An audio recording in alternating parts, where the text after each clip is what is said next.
Bueno, pues qué curioso. Hoy nos toca continuar con este siniestro personaje que estuvimos viendo ya la sesión pasada, de nombre Plutarco Elías Calles. ¿Y cuál creen que era su apodo? Muy ligado al tema que hace rato platicábamos. ¿No? Ninguna idea de cómo lo apellidaban, cómo lo apodaban. En todo México. ¿O el árabe? No, todo México lo apellidaba el Turco. Y le pusieron el Turco por matón. Porque en aquella época, de alguna manera, se conocía en México muy bien la furia satánica con la que viven los islámicos. Cómo se la pasan odiando toda su vida al cristianismo y al cristiano. Una de estas grandotas, así que está bien. Entonces, por eso le apodaron el Turco.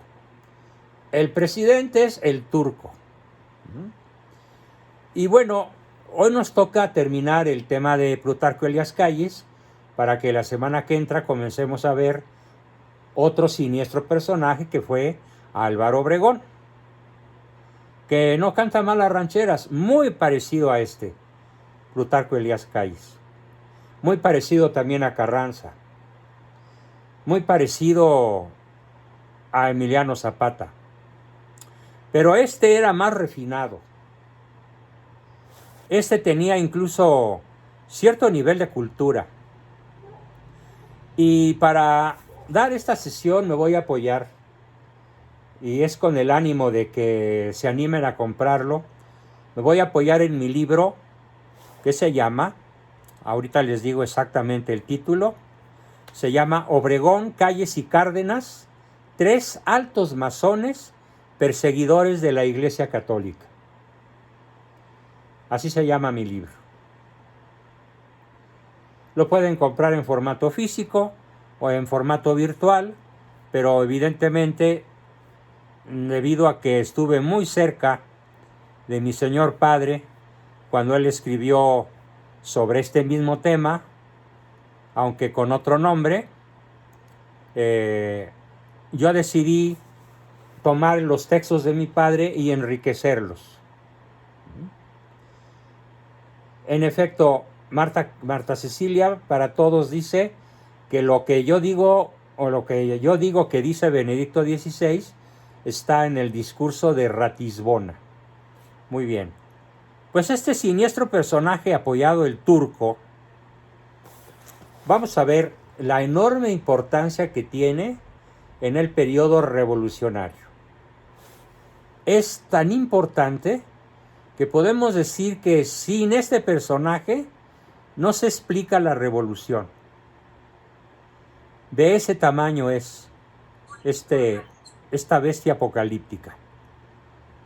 Hoy, para empezar, voy a explicar que a la par que otro famosísimo Madero, Francisco Indalecio Madero, era espiritista. En efecto, Plutarco Elías Calles el Turco era espiritista. Veamos qué consecuencias tiene esto y cómo era esa época en la que el ser espiritista estaba de moda. Como ahora está de moda adorar al peje y ser de la 4T, ¿no? Es prácticamente una moda que espero que pase pronto. Pero bueno, mientras pasa, estamos sufriendo el peor de los azotes. Plutarco Elías Calles fue otro espíritu convencido que participó activamente en todo tipo de prácticas espiritistas, junto con destacados intelectuales de la época. Hablamos de personalidades de la política, como personajes que participaron como rectores de la UNAM, imagínense, rectores de la UNAM espiritistas, secretarios de Educación Pública espiritistas, embajadores de México espiritistas, generales, Ministros de la Suprema Corte de la Nación, espiritistas. Bueno, parece esto un sainete o una narración terrorífica. Embajadores, generales, médicos, escritores, gobernadores, todos eran espiritistas. Y aparte, todos eran masones, de alto grado, mínimo 22 a 33. O sea, los grados de los que ya no se regresa, o de los que sales pero con los pies para adelante, en un ataúd. Plutarco Elías Calles es el presidente más anticlerical que hayamos tenido en toda nuestra historia. Incluso más anticlerical que el propio maestro de él, que a distancia fue Benito Juárez. ¿Y por qué digo que fue su maestro? Bueno, pues porque Plutarco Elías Calles conoció muy bien la vida, el legado, la ideología, la forma de ser de Benito Juárez y procuró imitarla en grado superlativo. Imitarlo, ser como él. Y no solo, sino que además en las tenidas espiritistas, en las sesiones espiritistas, lo que procuraba era invariablemente invocar a los espíritus.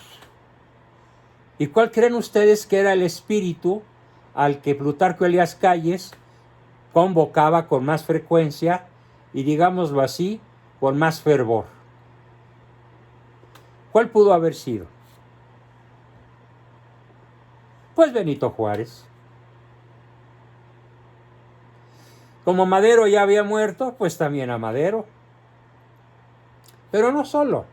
Invocaban a poetas y a escritores ateos o probadamente masones, como Víctor Hugo, por ejemplo, ese gran escritor francés, pero con la desgracia de haber sido masón y un personaje contrario totalmente a la fe católica, y que tiene muy buenas novelas, pero hasta ahí. Bueno, pues la invocación a los espíritus era una práctica constante de este tirano que llegó a ser el responsable de más de 1 millón de muertos en el breve periodo de 3 años que duró la Guerra Cristera. Si aquí estamos furiosos porque con el Pejelopostli van 700,000 muertos por el COVID mal atendido. Porque ¿qué dijo? Se detiene con un detente, o sea, con un trapito en donde está algún escapulario y que en manos del peje, pues es una herejía. Y se detiene con un billete de $1. Así trató el peje la epidemia del COVID-19. Con un detente, y además lo dijo de manera profana: detente, Sagrado Corazón, detente maligno, que el Sagrado Corazón está conmigo.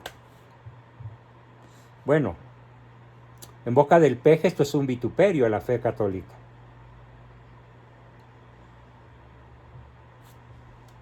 ¿Qué más sobre este personaje siniestro?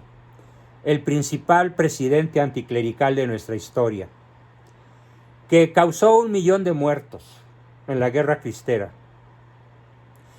que no era un ciego político materialista, sino al contrario, un hombre convencido del espiritismo y de la filosofía espiritista,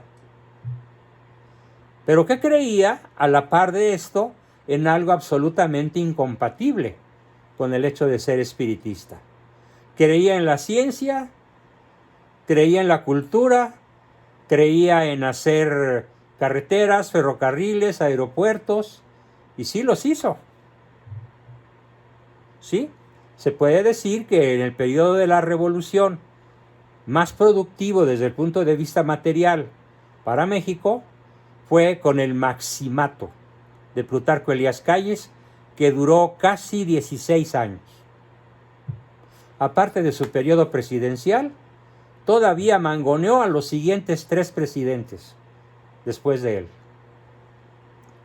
Incluso este cachorro de la revolución, como se le llama a Miguel Alemán Valdés, fue otro de los seguidores y practicantes del espiritismo.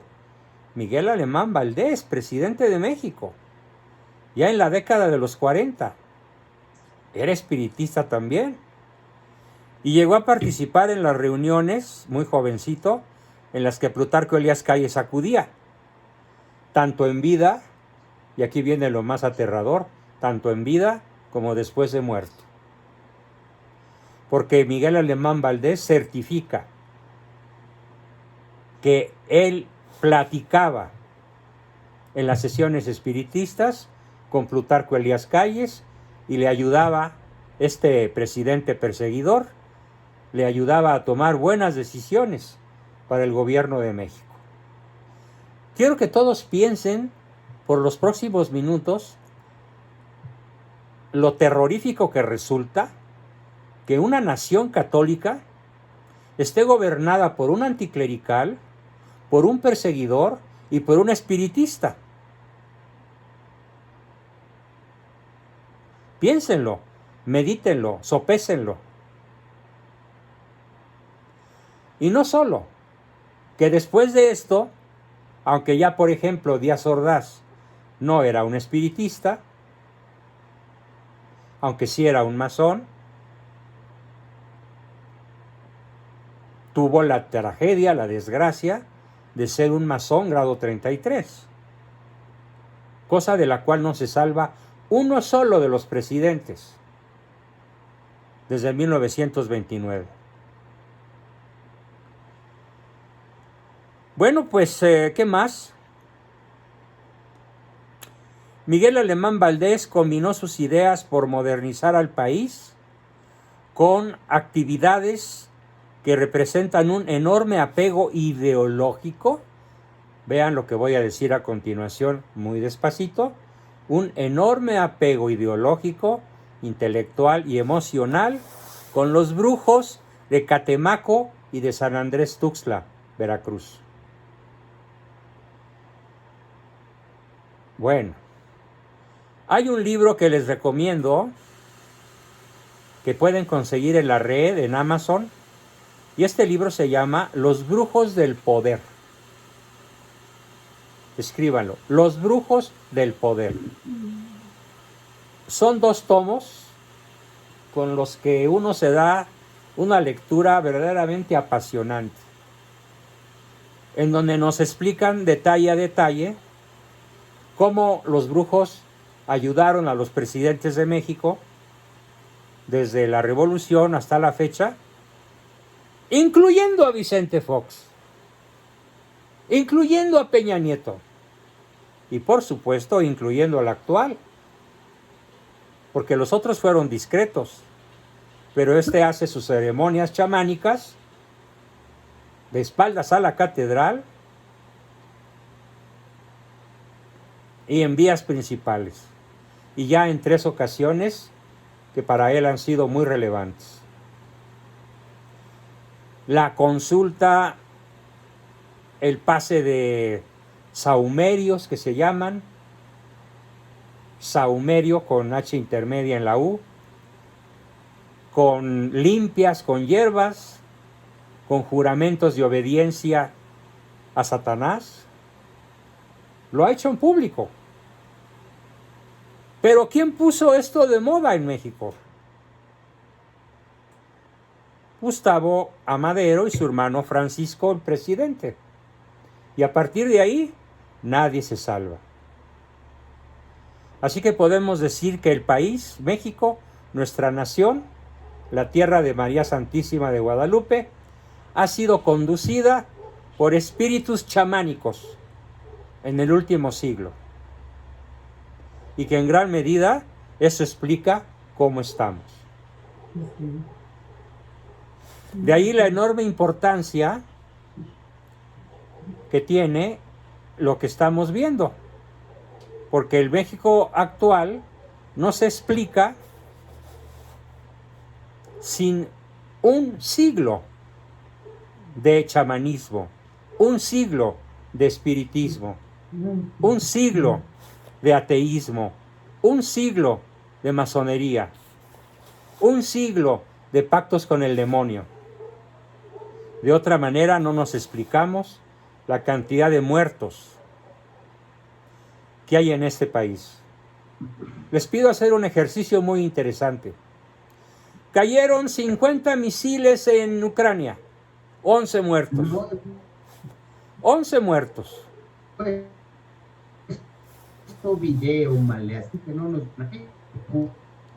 Cayeron 62 misiles en Kiev, 32 muertos. Esas son las cifras allá en la guerra. ¿Y las cifras en México? Hay días que cotidianamente sobrepasan los 100 muertos. Como el fin de semana del 31, 1 y 2 de este año. En donde entre esos 3 días la cifra superó los 300 muertos. Y luego bajó a 80 por día. La cifra más baja es 80 por día. ¿Cómo puede ser que un país oficialmente en estado de paz, sin un conflicto armado con una potencia extranjera, cómo puede ser que en este país haya el triple o el cuádruple de muertos que en la guerra de Ucrania?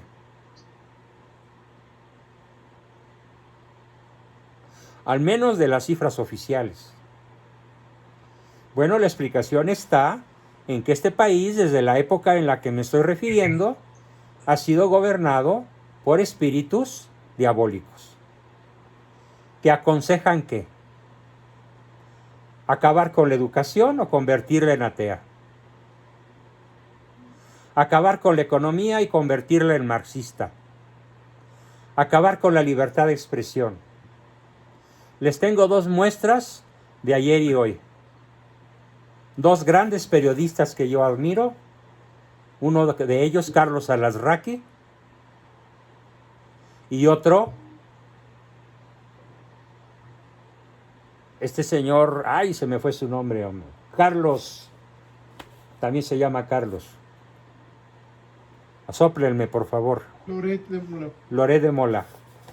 Los 2 fueron censurados por la presidencia y obligados a abandonar sus programas. Carlos Loret de Mola fue obligado a abandonar el jueves con Carlos Loret, no más a su programa. Y Carlos Alasraqui fue obligado a abandonar su columna que escribía cada 8 días en el periódico de mayor circulación en México, El Universal, por instrucciones de la presidencia, a los dueños de los programas, que no se atrevieron a contradecir al que ganó el diploma al tirano del año en el 2022, por una revista muy seria que clasifica este tipo de personajes y le dio el premio número 1 del tirano del año a Manuel Andrés López Obrador. Bueno, vean cómo los extremos se tocan. Se toca 1928 con 2023, como si no hubiera pasado el tiempo. Estamos exactamente en la misma posición, gobernados por el demonio, mediante la acción gubernamental de seres humanos. No es una acción demoníaca directa, porque no olvidemos que el Satanás es el perro amarrado de Dios. Pero vaya emisarios que tiene, refinados, astutos, poderosos, impunes, inalcanzables por la justicia, al menos hasta este momento. Después de esta introducción vamos a seguir viendo algunos otros datos sobre este siniestro personaje, Plutarco Elías Calles. Vamos a ver.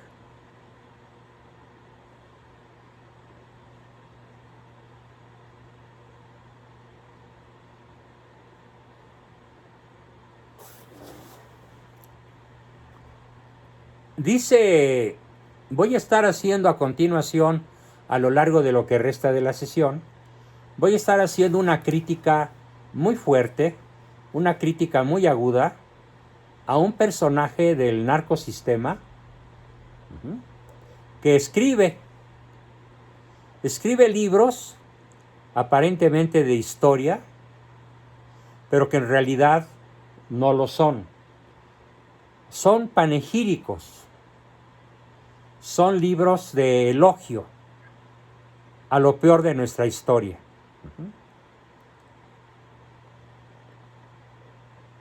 Vamos a ver qué dice este personaje, cuyo nombre les revelaré al final, acerca de Plutarco Elías Calles. Vamos a ver lo que dice y lo que debería haber dicho.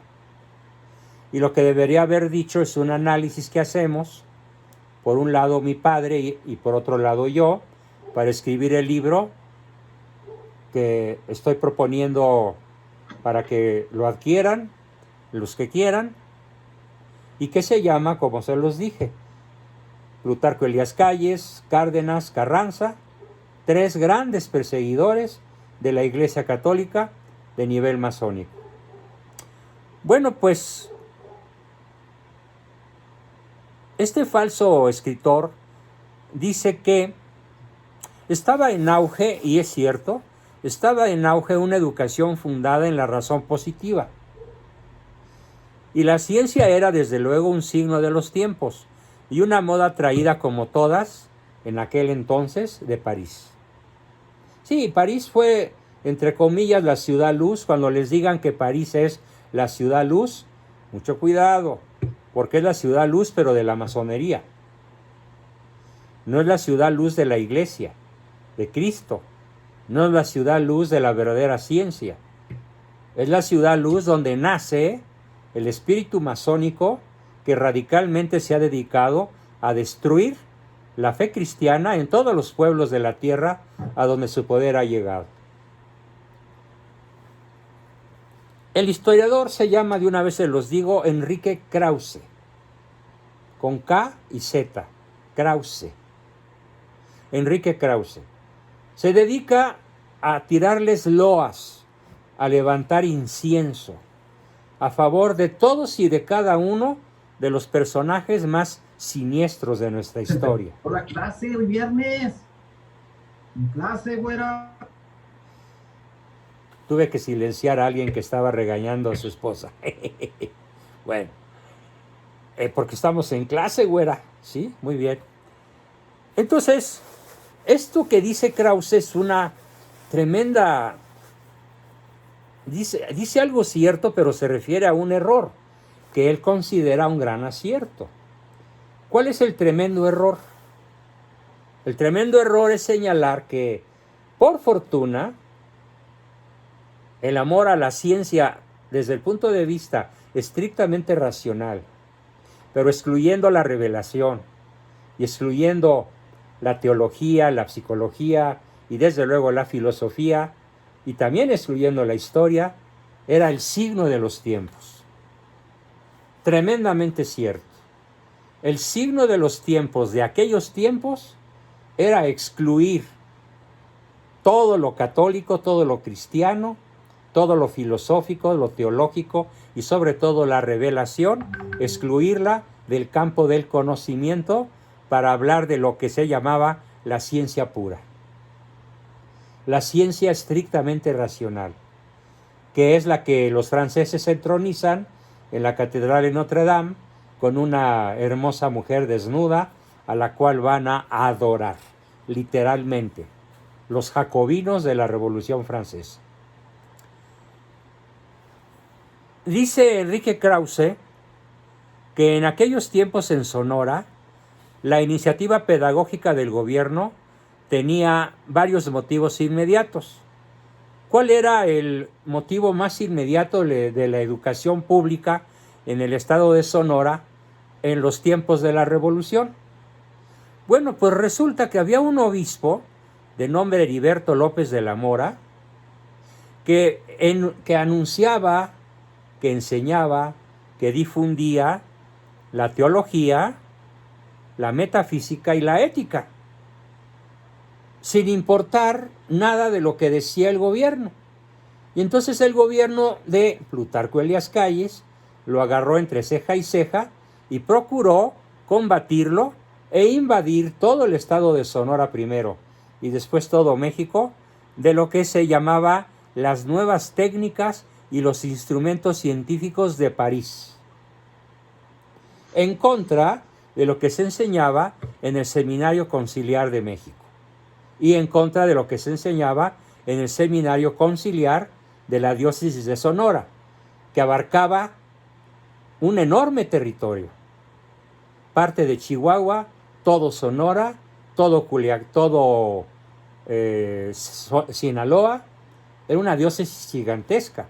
Y en toda esa diócesis, este extraordinario obispo, ¿sí?, cuyo nombre, repito, Heriberto López de la Mora, se dedicaba a enseñar lo que debía enseñar. Bueno, pues desde el poder y desde las logias masónicas y desde las tenidas espiritistas, los gobiernos de esa época se dedicaron a perseguir las ideas que desde ese seminario se pretendían difundir.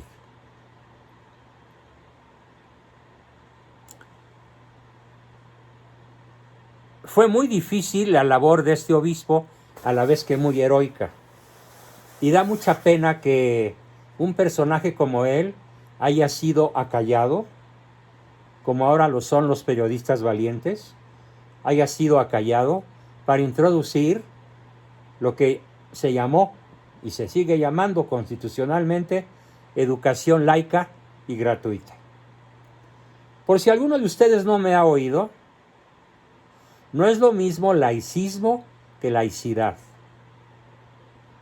¿Cuál es la diferencia? La laicidad respeta a la Iglesia. La laicidad es una postura saludable, porque la laicidad no se mete con la religión del pueblo, la respeta y hasta la protege. El mejor ejemplo de laicidad, paradójicamente, lo tenemos hoy en la Unión Europea. No hay país de la Unión Europea, y estamos hablando de 29 países, en donde no haya universidades católicas de primerísimo nivel, que gozan de subsidio del gobierno. Claro, también las hay protestantes, también las hay judías. Esa es la laicidad. El gobierno no toma partido por, sino que protege toda fe en tanto no vaya contra la naturaleza humana. Por eso resulta tan contradictorio que a la vez que apoyan las universidades y los colegios católicos, apoyen al Islam.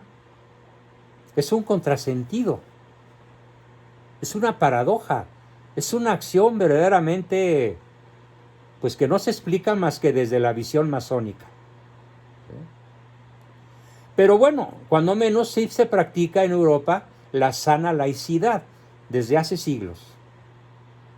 Podemos decir que desde las guerras de religión, allá en el siglo XVI, cuando finalmente los países protestantes quieren firmar la paz con los países católicos, España, Francia e Italia, se da una paz duradera, porque a la fecha nunca ha vuelto a haber una guerra de religión en Europa, después de una terrible guerra sangrienta que fue la guerra de los 100 años, así se llama en la historia. Se firma la paz y la promesa es que cada gobierno en turno protegerá, financiará cualquier tipo de educación que tenga una base religiosa. Y lo han cumplido prácticamente en toda Europa. Bueno, hasta Rusia participa de esto. Sobre todo la Rusia occidental, la que está pegada a Europa y colinda con los montes Urales. Pero en México nunca ha sido así. En México, las escuelas privadas confesionales, como las llaman aquí despreciativamente, pues son reconocidas por la SEP o por la UNAM, solo y cuando sigan los programas que ellas imponen, la UNAM y la SEP. Y ambas son de inspiración masónica. El rector Graue es masón. Y el anterior también lo fue. Y el anterior y el anterior. El único rector de la Universidad Nacional Autónoma de México, no masón, se llamó José Vasconcelos. Converso al catolicismo. Tremendo crítico, tremendo perseguidor, muy ilustrado, muy valeroso de las ideas masónicas que él alcanzó a oler, y lo dice él, alcancé a oler el azufre del infierno.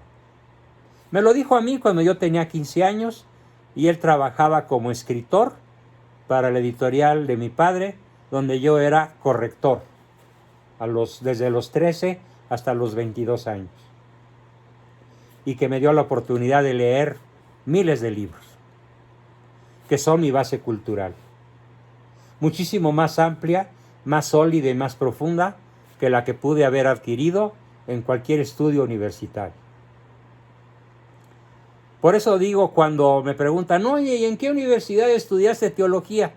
No fui a la universidad. Estudié teología en la editorial Yus. Oye, ¿dónde estudiaste filosofía? Estudié filosofía en la editorial Yus. Oye, ¿y qué autores conociste? Y puedo dar de corrido 100 nombres. Desde luego los más importantes. San Agustín, Santo Tomás de Aquino, Jacques Maritain, Bernard Lonergan, Paul Claudel, etcétera, etcétera, etcétera. Por eso tuve el privilegio de conocer mi fe católica de una manera tan sólida y tan profunda como en ninguna universidad, ni siquiera católica, hubiera podido adquirir. Porque yo conozco los planes de estudio de la Anáhuac, pretendidamente católica.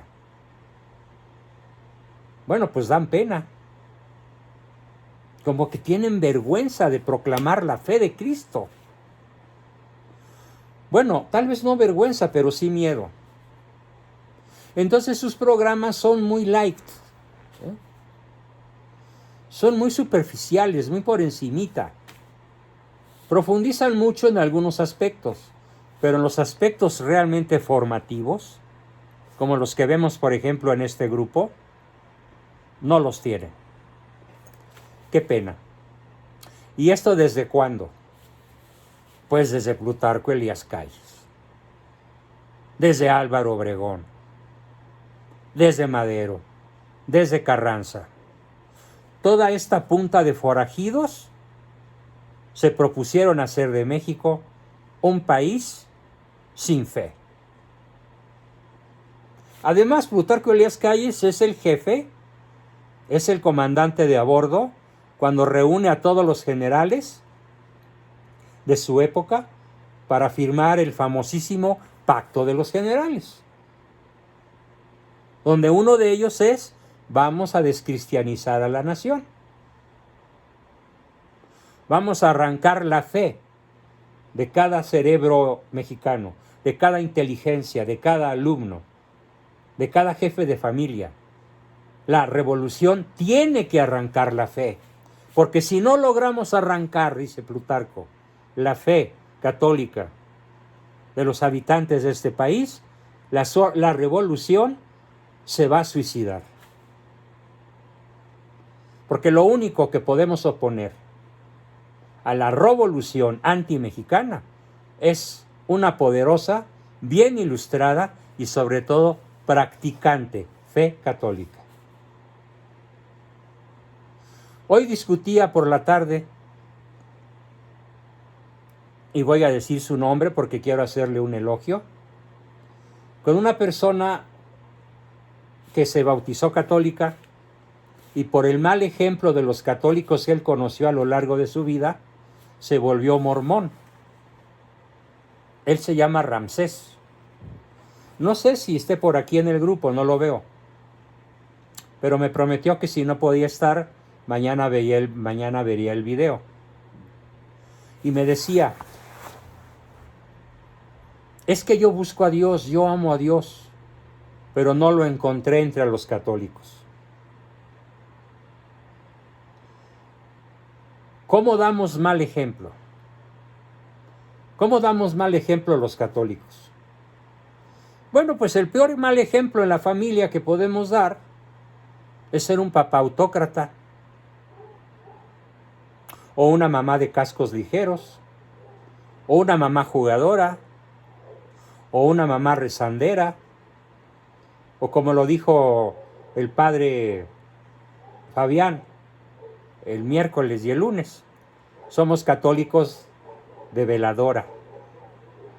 Entramos a la iglesia, dejamos una veladora a algún santito y nos salimos sin confesar, sin comulgar y sin oír misa. Y cuando yo me harté de esos malos ejemplos, doctor, me hice mormón. Y él reconoce que se hizo mormón por el mal ejemplo de los católicos. Pero también dice que si él encontrara la raíz cristiana, la raíz inteligente, la raíz culta de la fe en la que fue bautizado primero de niño, que fue el catolicismo, él volvería a abrazar el catolicismo. Qué tremenda responsabilidad tenemos de reconquistar las almas para Cristo. Y qué terrible responsabilidad de tener un hijo y tratarlo de manera autócrata. O peor aún, ser un padre ausente, o una madre ausente, o una madre sobreprotectora, o una madre rezandera pero que no conoce su fe. Bueno, pues todo esto es el México de hoy. Yo puedo decir sin temor a equivocarme que el 95% de los hogares, entre comillas, católicos, tenemos un papá autoritario, un papá autócrata, un papá gritón, mandón y grosero. Tenemos una mamá sobreprotectora, o ausente, o un padre ausente y cuando llega es autócrata. Trabaja demasiado y cuando está es autócrata. Y entonces uno se pregunta, bueno, y me faltó. Y cuando yo les pregunto a esos católicos, ¿y qué es la misa? No sé. ¿Y qué es la Eucaristía? No sé. ¿Y quién fundó la iglesia? No sé. ¿Y en qué año la fundó? No sé. ¿Por qué? Porque Plutarco Elías Calles se salió con la suya. Logró descristianizar, logró descatolizar a todo México. Por eso el tema de Plutarco Elías Calles, perseguidor de la iglesia, es tan asombrosamente importante para entender el México de estos momentos.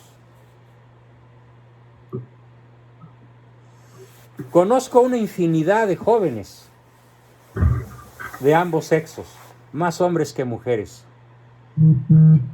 que han abandonado la fe católica por el mal ejemplo de sus padres, pero sobre todo por algo, porque sus padres son católicos, dice él que es católico, porque no conocen su fe. No han leído el catecismo para adultos, difícilmente recuerdan los 10 mandamientos, no conocen los mandamientos de la Santa Madre Iglesia, comulgan en pecado, van a misa sin saber qué es la misa. ¿De dónde viene todo este azote, este vendaval anticristiano? Pues lo creó la Revolución. Desde 1910 hasta 1929 y después se dedicó a consolidarlo. Y los 3 principales personajes de esta masacre contra nuestra fe, pues son estos 3 sujetos que ya he mencionado: Calles, Obregón y Cárdenas. sin demeritar los terribles méritos de Madero, de Carranza, de Zapata, que tampoco cantan mal las rancheras, y de cuanto personaje revolucionario ustedes puedan imaginar. Entonces es momento de voltear la vista hacia nosotros. ¿Qué le estoy enseñando a mi hijo? A ver, veamos. Si gracias a esta descatolización lograda por estos personajes soy un padre ausente, un padre que trabaja excesivamente, que cuando llega a su hogar solo come y duerme y defeca y regaña, ¿qué le estoy enseñando? Nada. ¿Por qué? Porque no le doy tiempo.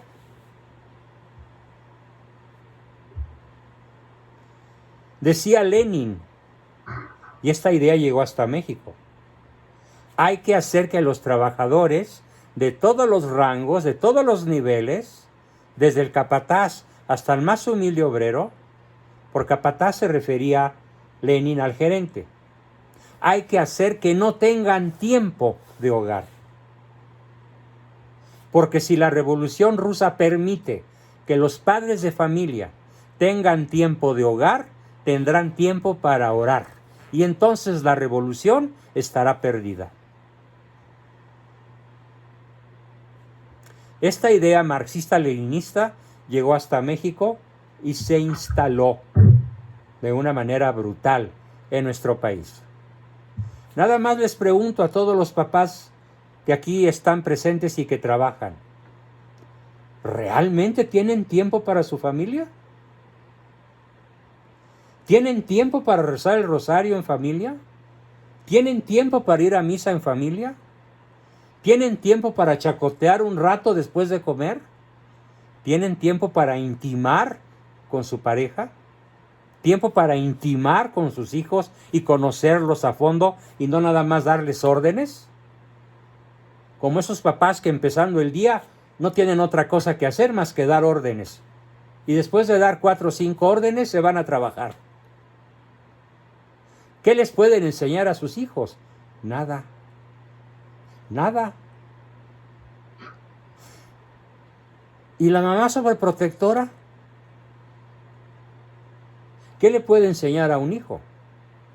Pues lo que ya vemos con los chairos, que no saben trabajar, ni quieren trabajar, nomás estiran la mano y reciban la dádiva del mal llamado presidente. ¿Por qué? Porque son votos seguros. ¿Pero dónde aprendieron esto? En su hogar. ¿Y cómo llegó esa idea a su hogar? Desde Lenin, que llega a México y es adorado por los antimexicanos revolucionarios, porque la revolución antimexicana se inspiró en la revolución rusa. Y la revolución rusa se inspiró en el marxismo-leninismo. Entonces nuestras fallas terribles como padres tienen una raíz histórica muy profunda.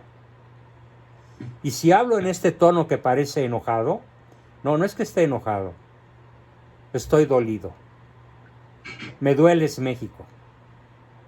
Estoy indignado.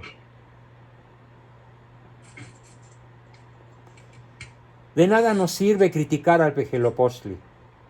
De nada nos sirve decir Señor, Señor y rezar un Padre Nuestro si no practico la caridad con mi familia, quitándole horas al trabajo y dándole horas de ternura, de intimidad, de diálogo, de presencia, esa presencia que tanto combatieron estos personajes. Porque si permitían que el mundo industrial fuera diseñado para que los gerentes y los obreros y los mandos medios tuvieran tiempo para su familia, lo dijeron con todas sus letras, la revolución se va a suicidar. Pero si los arrancamos de su hogar, e incluso si ponemos a trabajar a las mujeres y las convencemos de que ser una mujer trabajadora, ser una mujer profesional, es realizarse y que no se realiza siendo madre. Vean qué extendida está entre nosotros esta idea. Cuando yo pregunto, oye, ¿y a qué te dedicas? Cuando le pregunto a una dama, oye, ¿y a qué te dedicas? Y muchísimas, ¿cómo creen que me contestan? Pues nomás al hogar, doctor, nomás al hogar. Y lo dicen con un tono como de, chin, pobrecita de mí, nomás al hogar. Carajo, perdón por la grosería. Iba a decir caramba, pero se me salió. Perdón. También en San Juan hace aire. ¿Por qué? Porque, a ver, ¿cómo que nada más al hogar? Esa es una idea de Lenin. La mujer logra su máximo cometido siendo madre y siendo esposa, porque ella educa el corazón de la humanidad. Ella transmite la ternura que no puede transmitir una licenciada en Derecho o una doctora en Química o una astronauta de la NASA, por Dios. ¿Por qué? Porque no tiene tiempo. Porque el que sirve a dos amos, cuando uno queda mal. Claro, una carrera que se estudia a medio tiempo, un trabajo de medio tiempo que permite estar en el hogar el otro medio tiempo, adelante. Pero un trabajo que exige 8, 10, 15 horas diarias y hasta los fines de semana, y quedas embarazada, y te dan un permiso de maternidad, pero después, ¿cómo crece tu hijo? En una guardería, lejos de ti, sin tener tu pecho en su boca durante los primeros 10, 8, 15 meses. ¿Cómo crecen nuestros hijos entonces? Desmadrados. Ya fueron despadrados, pero además desmadrados. ¿Y quién creó toda esta monstruosa ideología? Los héroes revolucionarios. ¿Quién la tuvo con más claridad en su cabeza? Plutarco Elías Calles. A la par, como lo vamos a ver en la próxima clase, Álvaro Obregón. Y desde luego, con mucho mayor capacidad de maniobra, Lázaro Cárdenas. Y sellaron a México con el cristianismo superficial, con la ausencia de los padres que trabajan, con las madres que también trabajan y además cuando están en el hogar y no trabajan, no educan en el riesgo para la libertad, sino que son sobreprotectoras y enseñan a sus hijos a estirar la mano y pedir la lana, y por eso tenemos 60 millones de chairos pedinches, buenos para nada, hijazos de mi vidaza, gordolfos gelatinos.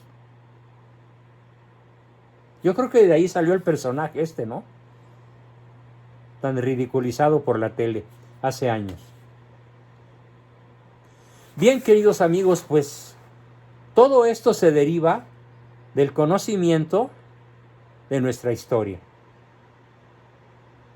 Y sirva este conocimiento no para saberlo, no basta, no se justifica saber historia solo por saberla.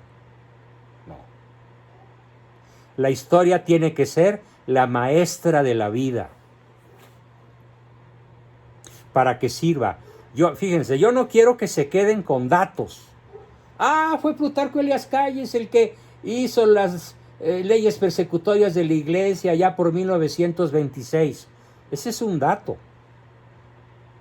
Pero el dato hay que convertirlo en información. Oye, ¿qué decían las leyes de Plutarco? Información. Pero esa información hay que convertirla en un nivel más alto, el conocimiento. Y el conocimiento ve qué efectos ha causado esa ley. La mera información no sirve. Lo que sirve es el conocimiento. Y más aún, el brinco más importante que quiero que todos den es el salto a la sabiduría. Y la sabiduría consiste en la autocrítica, que es capaz de enmendar la propia conducta.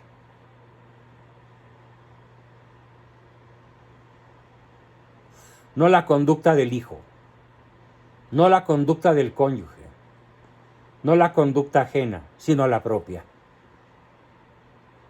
¿En qué estoy yo fallando?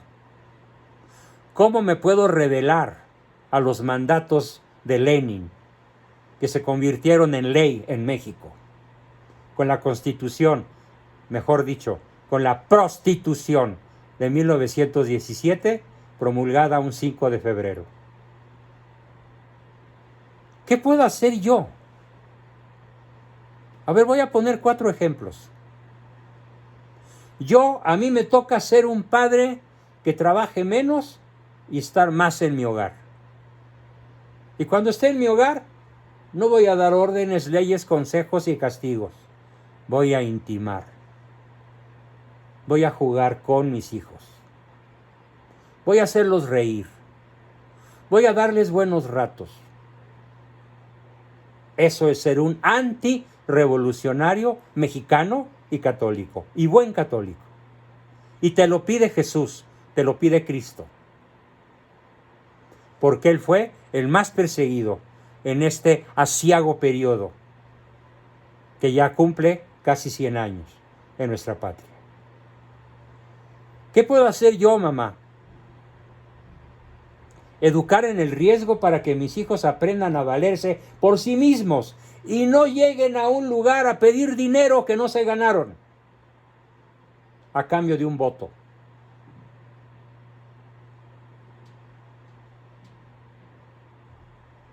¿Y qué puedo hacer yo, estudiante, en una escuela laica o en una escuela donde tímidamente se enseña algo de mi fe, pero sin profundizar en ella?